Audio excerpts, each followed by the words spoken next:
Welcome to the Switchblade Sisters Social Club. Yet another true crime podcast where two middle-aged friends exploit their worst fears for your entertainment. You're welcome. For more information, find us on Instagram and Facebook or check out our website at www.switchbladesisterssocialclub.com. Audience discretion advised.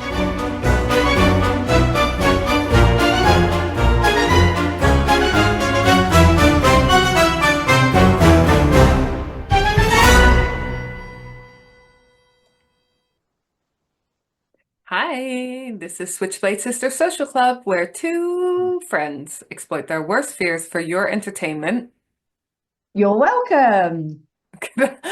I thought you had forgotten that you No, of requested course to... not. Okay, good. You Well, I'm forgot last Dee. week, though. Yeah, You we forgot did. last We week. did. It's only because I edited the week before this week that I was like, oh yeah. I'm Dee. I'm Emma.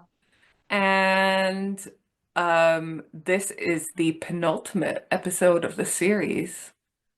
Time How the really fuck has that does happened? fly when you're having fun, doesn't it? It really does.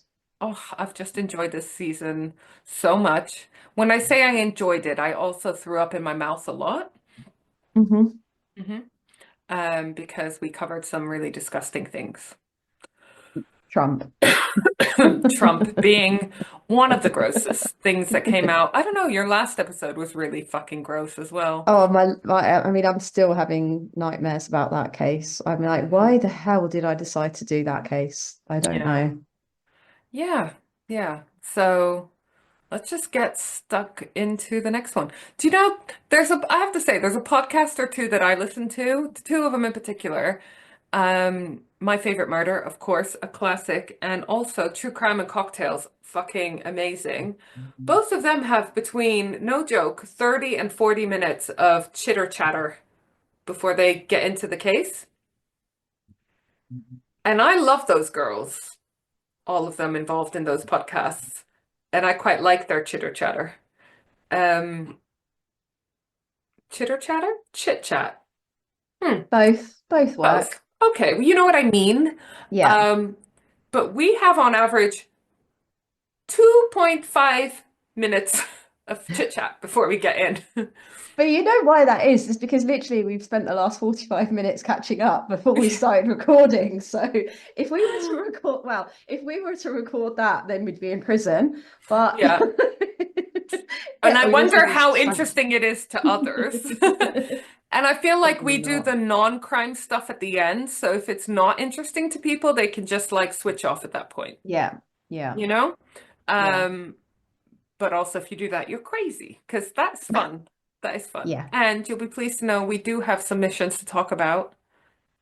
Amazing. And also we will be changing up the end segment for season 5, won't we? We haven't decided yet. We have some ideas, but I think we're both over begging people to date us. I mean, I've absolutely loved doing this, and like the feedback that I've had has been amazing. So thank you to everybody for that. But I have to say that the whole applying to date us thing has been one of the most soul-destroying things in my life, in my 45 years of existence. I also feel like we've exhausted all the potential applications we will get. So we'll mix it up. We'll mix it up next season, but we will still have something to end each episode to lighten the mood a bit for those that need a bit of like a palate cleanser, you know? Absolutely. If you're just binging our episodes or binging True Crime podcasts, maybe you don't need a palate cleanser. Or maybe you need it more. I don't know. But let's get to it. Okay, I'm ready.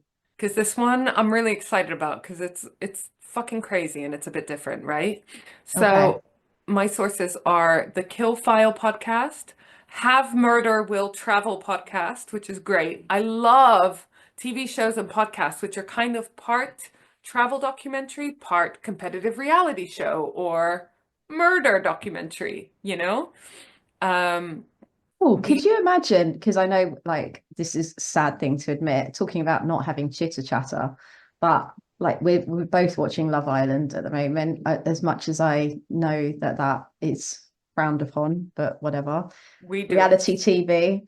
Mhm. I was just thinking, how good it would be if it was like a Love Island slash Hunger Games. I Because would I think watch yes, that I show. think there's What a you're few key, describing is Battle Royale, which is a yeah, true, great film. true. But Yeah. there's a number of people in there at the moment that I think could do with not being murdered, because that's obviously a bit shit, but could definitely do with having a wake up call and having a At least scare. some psychological assistance. The one thing I can just say is at least they're all getting counseling and stuff like that because some of them Yeah, fucking need it. Um, absolutely. Beyond the Shadows podcast, another great one. And of course, the University of Wikipedia and all of the associated references, external references. So today I am covering, this is a phrase I never thought I'd say out loud, No, a Greek serial killing nun called Sister Miriam, I'm engaged to the hill already. That sounds right? amazing. Her nickname is Mother Rasputin, which makes you think, rah, rah, Rasputin. But no more singing because that's worse than the crimes that I'm about to relate. That is a crime to humanity. Yes. Her name is Sister Mariam Soulakiotis. Can I Um, just say as well, the only thing that would make this better than a Greek murdering nun is if she did it by throwing plates and then killing them with the shards of the plates. no, that would be No. kinder. That would be Oh, kinder okay. than what she does. Okay. Oh, oh. I mean, it's grim. It's grim. Um, I'm gonna call her Sister Mariam, because the word I just said, Soulakiotis. Oh, now I've got the hang of it. Maybe I'll call her Sister Mariam. No, no, lost it. I lost it. Okay, Sister Mariam. She is a Greek Orthodox nun. That is the majority religion in Greece, and she might be potentially one of the most prolific serial killers in the history of all time. And most people don't even know about her, right? No, exactly. I've never heard of her. I only found out about her recently because she was just one of the topics in one of the podcasts I listened to, and I was just like, what? How the fuck? You know? Um, this one I want to dedicate to my mum, who never listens to the podcast anyways, because she went to Catholic school and had nuns teaching her, and so she has a phobia of nuns, which I get. You now get, yeah. Right. So, um, Greece follows the Julian calendar, which is slightly different in terms of dates. So that's why they, for example, have Christmas in the beginning of January, slightly different dates for Easter and whatever. The Julian calendar is named after Julius Caesar, who introduced it to Rome. All of this is relevant to murder, eventually. Believe it or not, even though I'm an atheist and my homeland is torn up by supposedly people fighting because of religious purposes, even though all of those religions preach peace and so forth, this episode is not going to be anti-religion. That's not the point of it, you know? It's going to be anti-abuse of power and duty of care, as always. And that's what this case is about. This woman, people put their trust in her because of her position, and she totally abuses it. So I'm not going to Okay. get too much into the religious side because everyone probably knows what I think, that it's crazy. But anyways, um, and anyways, I don't see these people as genuine followers of their religion anyways, because their religions that they are supposedly followers and preachers of preach about peace and love and care of the elderly and the sick and whatever. And these people are not doing that. So they are fucked up. They're not genuine Christians or whatever. They're just using these things as a tool to manipulate people and to do whatever evil shit they want to, which we see to this day across the Hmm. world in all the different religions. Um, But sweeping crimes under the carpet within religious institutions is not a new thing, and it's not something that has stopped since this case either. So, in the early 20th century, this sister, Sister Mariam, and her convent led to the death of more than 500 of their followers. What? 500. Wow. That's bonkers, isn't it? That Yeah. they killed basically more than 500. Like, basically, we will never know how many, and you'll see why it gets confused. And it's a case that's barely known about in this country. Partly because it's happened in a different time, partly because it's happened in a different country, but it's just bizarre. I think like even in the true crime world, this one is not a well-known case. So who is Sister Miriam? She was actually born Marina in Keratia. This is only 50 kilometers from Athens, and she was born in 1883. I found the street that she lived on. You know how I like to do a bit of property porn, right? Now, I'm sh sure that this street has changed dramatically since the 1800s, but this is it. Now it looks like a typical, I mean, it looks really nice. If you'd book this as an Yeah, Airbnb, you'd be very fucking happy, wouldn't you? Look at the blue you would. skies. Look at this cute car parked under the tree for shade. So, yeah, Very absolutely typically Greek. no indication of what that would look like in 1800s, but I just was excited that the road existed. Um, Her house now belongs to the church that she joined. Originally, she was doing farm and factory work because she came from a quite a poor background. So even the young women were doing sort of this manual labor work. When she was 23, she was introduced to Father Matthew Kapisakis, who was, this is another strange phrase, there's a lot of them this episode. He was a self-appointed monk. Okay.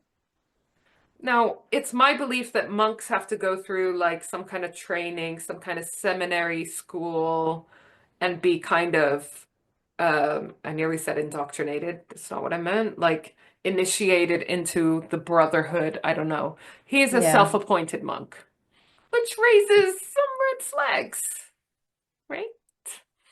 Um, but basically what it means is he was dedicated full time to his religion.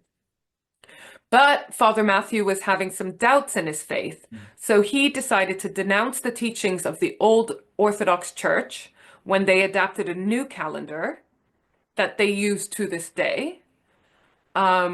And just to let you know what happened when this new calendar is adopted, because I was fascinated. I was like, how do you wake up one morning and have a different calendar, right? So in 1852, the 4th of October was followed by the 15th of October. I mean, you're fucked if your fucking birthday falls on that. You'd be like, where did my Literally, birthday go? literally the next note. Imagine you miss your birthday. I mean, that's just not cool. I'd be fuming. Bizarre, right? Imagine you just wake up and it's like, I mean, it would just fuck with you. They must have known for years that they were going to do this, and just knowing that, like, yeah, just deal with it. The 4th is So going to be followed by the 15th. is this new calendar the same one that we follow, or is it the what you talked about, the Julius one? Yeah, so it was adopted by the Roman Catholics, but it was rejected by the Protestant countries, but they eventually all got on board, and then Greece adopted it too. So they now all use the same calendar as us, but their religious calendar is still a bit different, which is why they'll still have like, like I said, Christmas in the beginning of January and stuff like that, like a lot of other Orthodox churches. Mm-hmm. When it was implemented in Greece, the 15th of February, 1923, was followed by the 1st of March. Yeah, bizarre. So Father Matthew decided to reject this and started his own sect called the New Calendarists.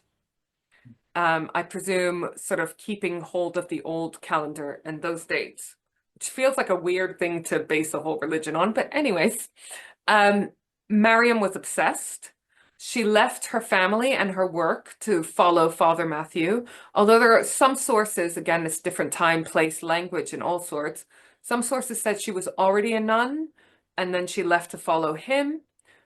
Other sources were saying she became a nun to follow him. In any case, she abandoned her old life and her old beliefs and followed him and his new branch of religion.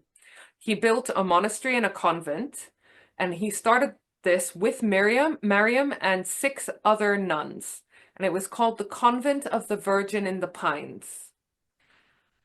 According to some of the reports, Mariam owns the land that the monastery is on now. You might be wondering why, and I will go into that. Father or Bishop Matthew starts calling himself the Archbishop, again, self-appointed title. But then his health starts to decline. And to be fair, everything I read from Father Matthew, he might have had delusions of grandeur in terms of his position and his new church or whatever, but I didn't read anything bad about his beliefs and his Okay. means of treating others in his following or whatever. It's just a little bit like out there, just being like, okay, I'm an archbishop now. I mean, imagine I woke up and I was like, I'm now Mother Superior of my own branch of Roman Catholicism. You it? You want to give me your properties? I mean, obviously, I would be Yeah, there. I know. I'd make it good for you. So his health, though, starts declining. And so Sister Mariam starts gaining more and more responsibility. She's very much his like right-hand woman. And she was described as having a strong character, which I take with a pinch of salt, because you know how women in history have always been described as like bossy or bitchy or whatever, when they're just like know what they want or whatever. Hmm. But in this case, I will tell you, she is a total bitch.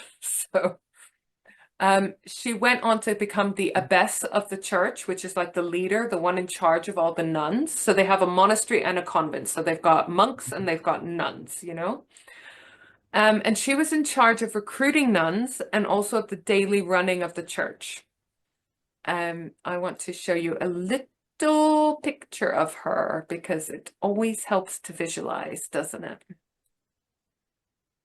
I mean, it's not a great photo because obviously this is quite a long time ago, but also, and I find like the Orthodox religions, their religious figures tend to look quite scary.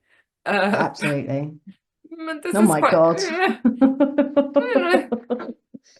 I don't know if it's a combination of the outfit and the black and white photo, or if we're just really getting bad vibes from her because she is a piece of Bad shit. vibes. Bad Yeah, vibes. I think it's a combination of all of them, but um so when Father Matthew passed away in 1939, Sister Mariam uh basically took over, and she was known as being very strict and very harsh, which to describe an Orthodox nun as strict and harsh, she must have been something else, right?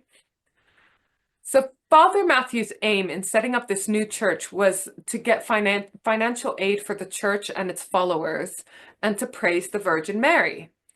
Mariam now becomes Mother Superior Mariam, and the convent starts getting very heavily involved in financial investments, which is quite modern. Like they seem to know we've got to Mm, manage our money well if we want to be future-proofed. Members also had to confess all their sins and do periods of silence and fasting before joining. This is like I've put standard Christian stuff, you yeah. know, to join a monastery, to join a convent. New members were required to relinquish all money and property because they were supposed to ascribe to the vow of poverty. This is also fairly normal, but I think where the difference is that in this case, they had to give all of their money and possessions and whatnot to the church they were joining. Now, I think it's kind of normal to give a donation or whatever, but the fact that you were obliged to, rather than say giving your property to your family, your friends, or whatever, your money, which would make more sense, like, I mean, this having to give it to the religious institution that you're joining, That is not standard Christian stuff. That is standard cult stuff, Yeah. right? Also, when they had to join the convent, they had to do a 40-day fast. Oh my Now, God. fasting is quite common um, in lots of religions, you know, Yeah. different kinds of fasting or abstaining from certain food or whatever, and Lent and all this, that, and the other. But 40-day fasting is also, again, used as a torture device and a cultish device in terms of manipulating people, because people that are fasting for 40 days are not just weak physically, they're weak mentally, emotionally, and all sorts, right? After this 40-day fast, they had to do a week without sleep. Oh my God, that is torture. This is standard torture stuff we're now moving into. All of this is proven time and time again can lead to hallucinations, depression, etc., etc. These people will be very easily manipulated. The trade-off, though, the reason why these people are doing it, though, is because they think they're doing it for eternal salvation and lasting peace. And for those who refuse, what do you think happens to them? They are forced to take narcotics and they are physically tortured. Nice. Okay, now we've definitely crossed the line, right? When someone is finally accepted into this convent, they become brides of Christ. Again, this is standard. Many nuns you will notice wearing wedding rings because they are married to Christ.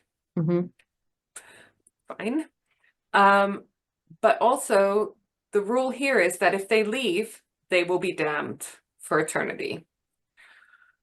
Now, Sister Mariam, if she had gone into business, she probably wouldn't have been ethical in that field either, but she would have made a lot of money because, well, she was a nun and she made loads of money because what she did was she would hire agents and use other people in the monastery and in the convent to go looking for people all around Greece who might want to join, but the criteria was that they were wealthy and they had property.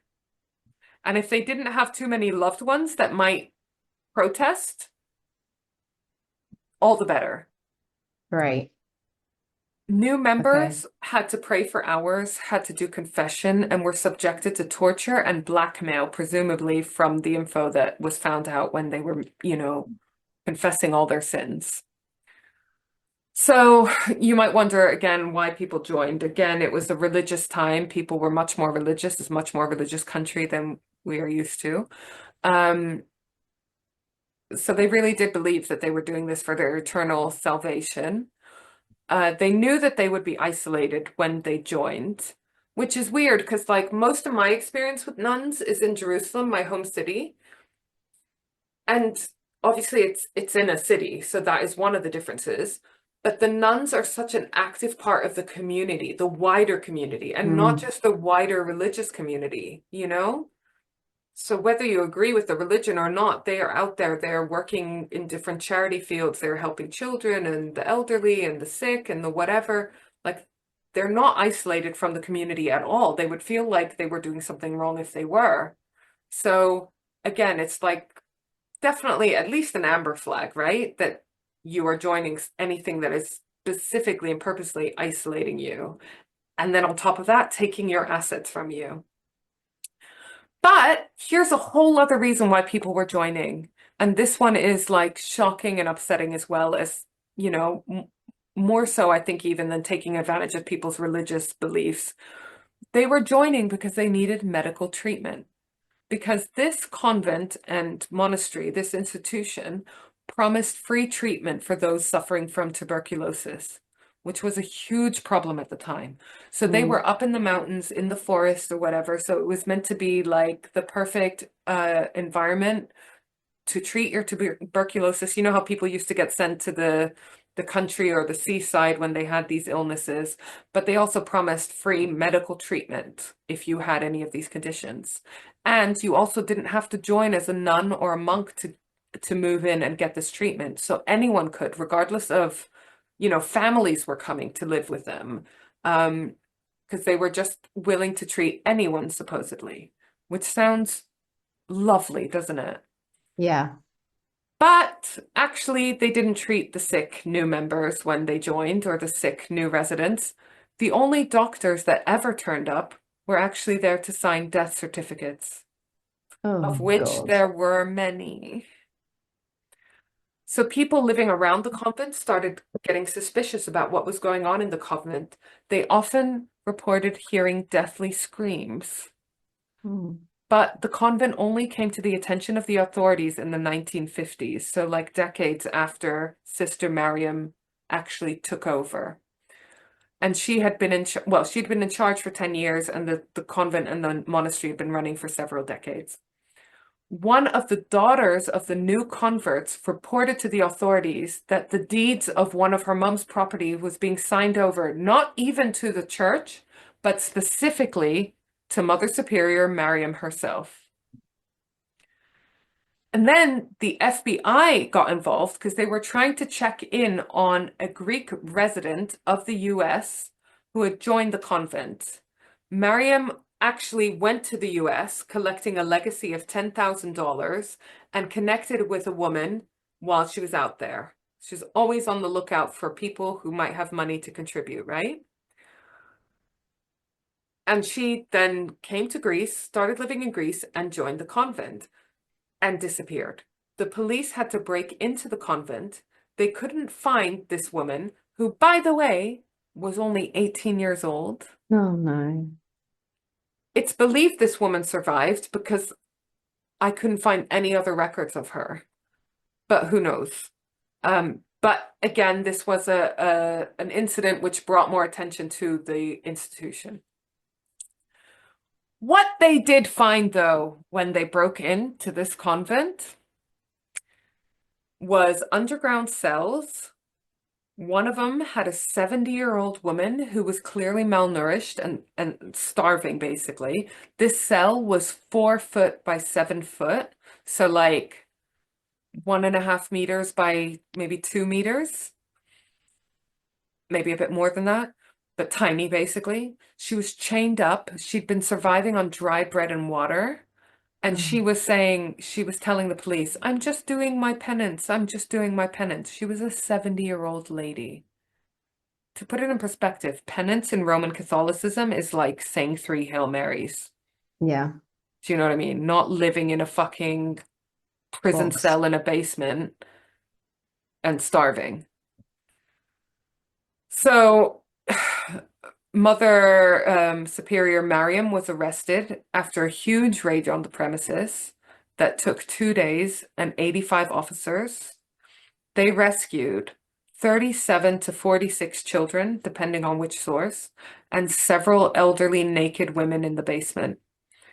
They also found the remains of over 170 bodies, as well as many people that were still living on the premises, but many of them were in a really bad shape. Her trial started in September 1951. She wasn't actually tried for any of the abuses or the deaths.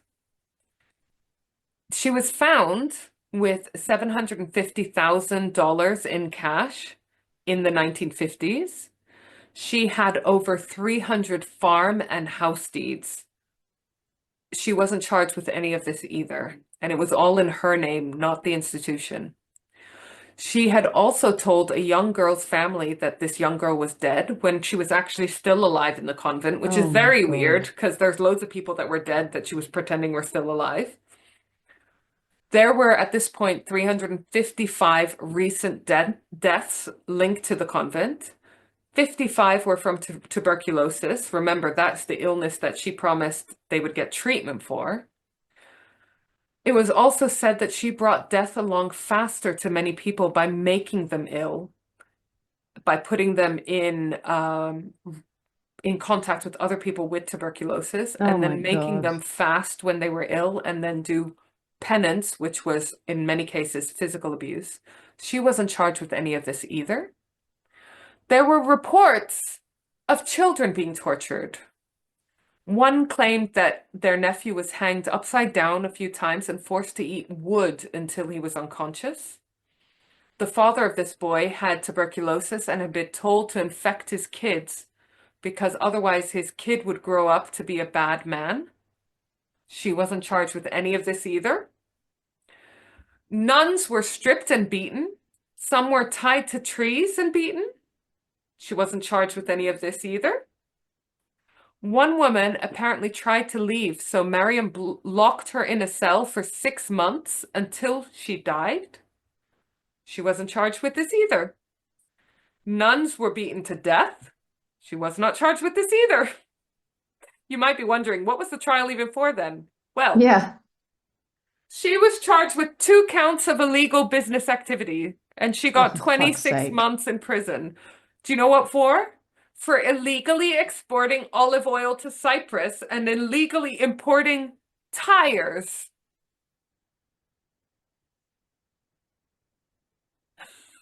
I have no words. Wait, what? I suppose they tried her for the crimes they knew they were fairly certain they would get a conviction for.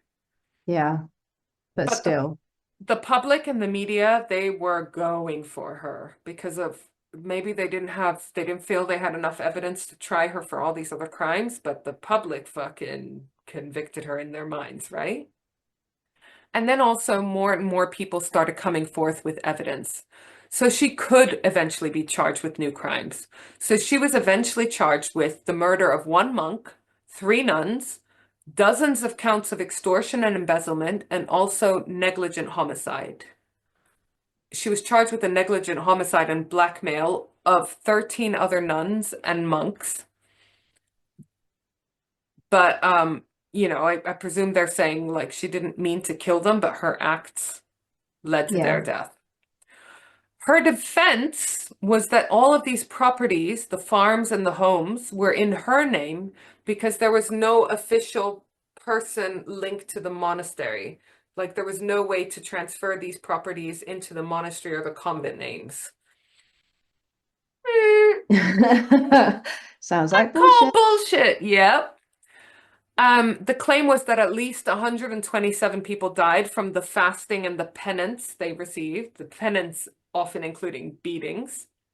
So the second trial happens in February 1953, and she got a 10-year sentence, which is for at least 4 murders, as well as the negligent homicides and all the other fucking embezzlement and all stuff.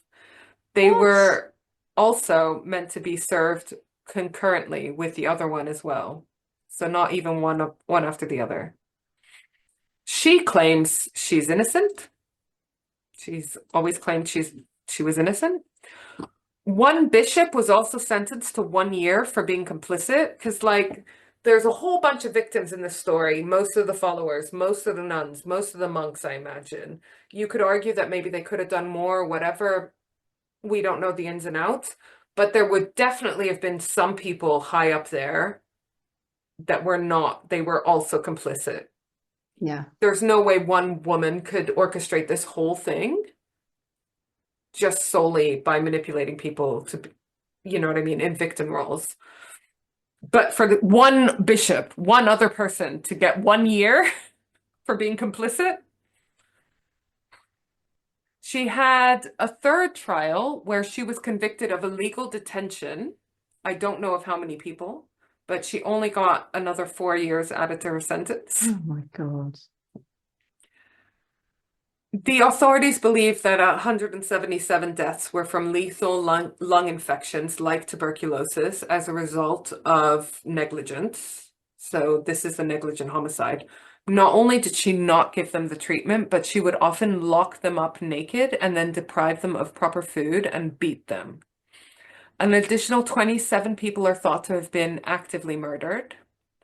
She says that she's innocent, like I said, but that also the accusations are satanic, which is typical fanatic religion talk. I'm right, and if you disagree with me, it's the devil talking through you.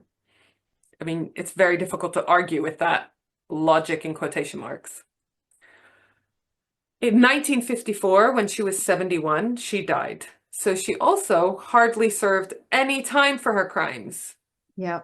She also died before all the trials were concluded. But she has been held accountable posthumously for over 100 premeditated deaths, meaning not negligence, murder. But then this is the bonkers thing, right? That monastery and convent still open to this day, Hmm. hopefully being run by better people. But I question it because her body was buried on the grounds of the monastery near her dear father Matthew, and most of the followers still believe that she was wrongly accused, and they still to this day praise her. Oh my God. There's no argument that loads of the deaths happened while she was in charge, but I guess her followers will just account for it being like tuberculosis and other illnesses rather than, or them not having enough faith or whatever. So as recently as 2022, the convent is still open. It does seem to be a normal convent in quotation marks. But like I said, the fact that they can look at this history and, you can join other convents. So the fact that the Yeah. people are joining this one that has this person as one of their celebrated figures, it does make me feel really uncomfortable. Yeah. So here are the murders she was charged with. Um, these are only the ones that she was convicted of before her death. She still had all the other ones that were unresolved because she died during the process of being tried for them. So she was charged, she was found guilty basically of the following 7 murders. Um, the Mr. and Mrs. Baca, the Baca family, these are horrible. The Baca family, 2 adults and 3 children, joined the monastery and gave up their property. Mrs. Baca wanted to leave almost immediately when she realized what a fucking shithole it was. Not her words, but actually, she probably used similar words. So Mother Superior Mariam put the family in solitary confinement for 6 months Oh my God. with very little food. Both the parents died, possibly from tuberculosis, but Mm. obviously exacerbated by the fact that they were locked away, with little food, probably little water. Who knows what physical torture they also received. Mr. and Mrs. Panagiotopoulou, apologies to our Greek listeners. They were forced to sign over their home to Sister Mother Superior Mariam. Both died of starvation in the monastery. And these are not people signing up. I mean, not that it should matter, but they're not even people signing up to be monks or nuns. They're people Mm. coming to this religious sanctuary for help. Then we have Miss Michelaku, who contracted tuberculosis and moved to the institution because they were promising free healthcare. She, of course, got no treatment and was instead locked in a cell after signing over all her property and died soon after. Sister Theodore, she was accused of misconduct by Mariam, and so she was beaten for penance. She died of internal hemorrhaging. Oh my God. Sister Maria was similarly beaten to death. So yeah, the generally accepted number is 27 murders and 177 negligent homicides, but it is believed that that number could be well over 500. It's And that, interesting as well that like those people like was specifically found that she murdered them, but it'd be interesting to know, like obviously with internal injuries and stuff like that, but the difference with like negligent homicide and actual homicide is, I wonder how they yeah. decided. And obviously these bodies were disposed of on site.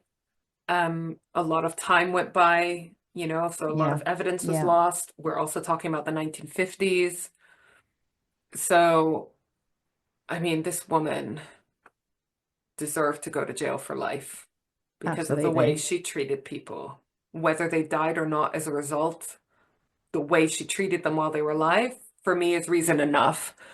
And it's so sad, I think, that she Yeah, probably spent like a couple of years in prison. That doesn't feel like justice to me. And the fact no, that, I mean, I question the morals of this convent and this institution for worshiping this person. I doubt that they are still being so negligent of their followers that people are dying in the same way, because I just don't think that's possible in the same way in this day and age. Um, but it's just such a fucking horrifying story. The fact that these people were going there for sanctuary, or because of their religious beliefs, or because they were ill and to help their kids and their family members or whatever, and they were losing all of their property and all of their assets, and then quite often their lives as well. Yeah. So sad, isn't it? Yeah. It's horrible. I wonder how big a story it is in Greece. Do you know what I mean? Mm. Like, when I did the uh, the state park maniac, the case with Louis Ferranti that was set in Brazil. Every time I told anyone in Brazil that I was a true crime podcaster, they were like, "Oh, have you heard of the state killer? The state maniac, the state park maniac." So I wonder in Greece, next time either of us find ourselves in Greece, probably together because Yeah. we do everything together. It'd be interesting to know how widespread this story of this Yeah. murderous nun is. Probably not that widespread. I don't I mean, know. yeah. I mean, in theory, we can go and visit this fucking convent. I don't know if I Yeah, want to, exactly. but it would be interesting to talk to like some of the followers today and be like, Mm. how have you rationalized this that you can Mm. still join this convent of all the convents I'm sure there are in Greece? Yeah. Why have you picked this one with this woman in its history? And it's quite recent history. Yeah, absolutely. Yeah, less than 100 years. It's bizarre to me, isn't it? Well, there you go. Murderous nuns. Wow. What a bitch. What a bitch. I told you. Fucking Yeah. horrible. Horrible. It gave me real the episode that I did ages ago in New Orleans with Delphine Lalaurie, I think her name was. The woman that treated her slaves so badly that even people that owned slaves were like, you've gone too far, lady. And they went in because there was a fire and ended up finding a bunch of people like tied up and tortured and all sorts. So in this case, they went in to look for this woman who had disappeared, this American woman, and found all this other fucking shit. They were probably Yeah. like, what the fuck? We just thought we'd find a woman just kind of not 100% comfortable with staying in this convent, but, not living in fucking a cell. Can you imagine though, like how many, like she just would have continued, wouldn't she? Just would have And like continued. how many people would have been killed then? We have no idea about her actual numbers, no idea how many people went through, turned up at the convent or whatever. I don't think she was keeping detailed records of the people she was murdering. You know what I mean? The only thing they had to give any indication was their fucking assets that were in her name all of a sudden. Yeah, And there's no reason why a nun should own 300 properties. absolutely. Not all have 750 grand. No, no. Because bear in mind, she was like, oh, you guys have to live in poverty. Yeah. Give me your money. But then So also like I had to quite like my immediate question is what was she going to do with all of that? Like what was she spending it on? Like I don't know. I mean, she was traveling. She'd gone to the States and all sorts. So I don't know. But and maybe she didn't even want to spend it. Maybe it's a power and control and manipulation thing, yeah, right? yeah, I don't know. But I don't believe that in the 50s there was no way. I would still feel uncomfortable with all these people transferring all their assets to the institution, to the organization.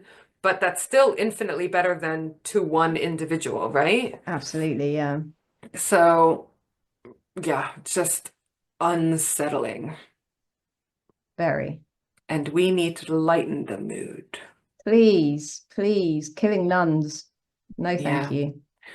Well, this is from my Orthodox friend by coincidence. Um, don't think he's highly religious, but he does celebrate Christmas in January. So um we have got not an application to date us, but it's okay because I'm fucking over that. Yeah, We do have from Voyen some dating advice, which I will hit take me with very it. seriously because he is married to the lovely Chriso. They've been married for, I'm going to say almost 10 years now. And they've been together even longer than that, considerably longer than even that. So I wouldn't be surprised if they've been together almost 20 years. Wow. Yeah, and they're our age, so impressive, right? Very, very impressive. Do you know what? I might be remembering this wrong, but I think they met on a night out at Oceana, which is now Prism, which is the club that you and I could not get into the other day, a couple of weeks ago, because we didn't have our ID. So, Wow. so I'm going to take what he says very seriously because, Yeah, yeah. So this is I his might even dating. write it down. Yeah, well, I'll copy and paste this and send it to you in an email. We'll print it out Okay. and put it on the wall. Well, let's see what it says first, because he's Okay. also a joker. So, his dating and relationship advice. Oh, make each other laugh. Yep. Aw, Friendship and catching jokes is key. Imagine agree. when you're old and in a home together. How else are you going to get through the day unless you laugh at each other breaking a hip whilst trying to check out to the garage? Also, have the same views on the world. If you're truly against injustice and on the left, you cannot put up with someone who is not. I agree with that. Like, I think key morals and worldviews,